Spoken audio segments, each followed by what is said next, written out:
بسم اللہ الرحمن الرحیم۔ تمام تعریفیں اللہ تعالیٰ کے لیے جس نے مجھے بولنے کی طاقت دی۔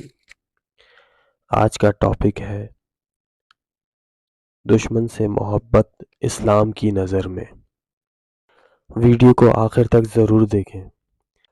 اگر آپ ہمارے چینل پہ نئے ہیں تو سبسکرائب کا بٹن دبا دیں اور گھنٹی کے آئیکن کو بھی دبا دیں۔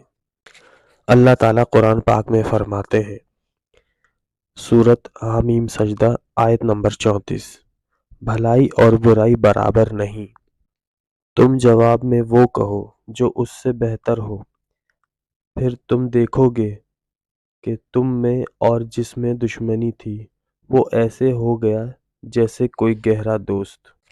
اگر کوئی آدمی کسی کا سچا دشمن ہو وہ کبھی دوست بن ہی نہیں سکتا۔ وہ اپنی فطرت کیسے بدلے گا؟ سچی بات تو یہ ہے دوستوں کہ کوئی آدمی سچا دشمن ہوتا ہی نہیں۔ آپ اس سے اچھا سلوک کریں گے تو وہ اوپر کا پردہ ہٹ جائے گا اور اصل انسان سامنے آ جائے گا۔ اصل انسان دشمن ہے ہی نہیں۔ سارے انسان حضرت آدم علیہ السلام کی اولاد ہیں، اس لحاظ سے ہم سب میں خونی رشتہ ہے۔ یہی بات سائنس بھی کہتی ہے، کوئی آدمی اینٹی ادر نہیں ہوتا، صرف کچھ اختلاف کی وجہ سے ہم اس کو اپنا دشمن سمجھ لیتے ہیں۔ جیسے امریکہ کو پاکستان میں اپنا دشمن سمجھا جاتا ہے۔ امریکی پالیسی پرو امریکی پالیسی ہے، اینٹی امریکی پالیسی نہیں ہے۔ ہر آدمی، ہر قوم، ہر فرد اپنا ہی فائدہ سوچے گی کیونکہ یہ ہماری فطرت میں شامل ہے۔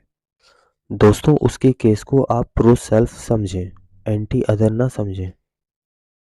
اگر آپ ایسا کریں گے تو آپ کے اندر منفی سوچ نہیں آئے گی، مثبت سوچ آئے گی۔ یہ آپ کا بہت بڑا فائدہ ہوگا۔ ہر آدمی اپنا فائدہ سوچے گا، آپ بھی سوچیں گے، میں بھی سوچوں گا، ہر کوئی ایسا ہی سوچتا ہے۔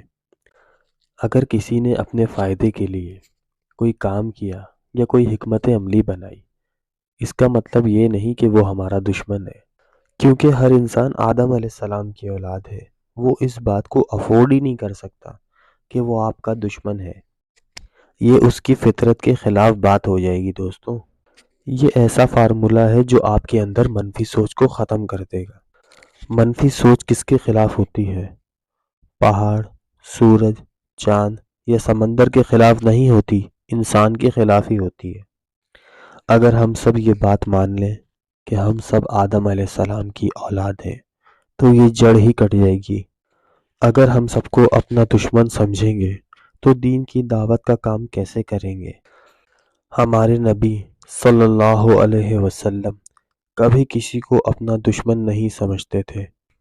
مکہ میں جب کفار نے مسلمانوں کا سوشل بائیکاٹ کیا تو رسول اللہ صلی اللہ علیہ وسلم نے ان کو ہجرت کا حکم دیا، اور جب فتح مکہ ہوا تو ہمارے پیارے نبی صلی اللہ علیہ وسلم نے سب کو امان دی، کسی کے خلاف کوئی پروپیگنڈا نہیں کیا، نہ کوئی سازش کی، نہ کوئی حکمت عملی بنائی۔ یہی اسلام کی تعلیم ہے اور ہمارے نبی صلی اللہ علیہ وسلم کا طریقہ یعنی سنت۔ کیونکہ دوستوں اسلام کا مطلب امن ہے، یعنی پیس۔ جس مذہب کا نام امن ہو، پیس ہو، وہ لڑائی کی تعلیم کیسے دے سکتا ہے؟ وہ دشمنی کی تعلیم کیسے دے سکتا ہے؟ تو دوستوں یہ تھی آج کی ویڈیو۔ امید ہے آپ کو ویڈیو پسند آئی ہوگی۔ ویڈیو کو لائک اور چینل کو سبسکرائب کرنا نہ بھولیں۔ السلام علیکم ورحمۃ اللہ وبرکاتہ۔